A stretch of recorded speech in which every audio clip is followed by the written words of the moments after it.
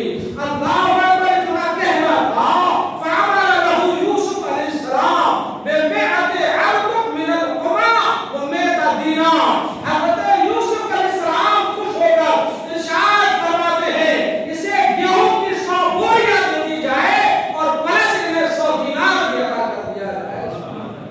اس نے میری برات کی گواہی دی تھی، میری بات کی گواہی دی تھی، اسے گیہوں کی 100 بوریاں دیے جائے اور اسے 100 دینار بھی دیے جائے۔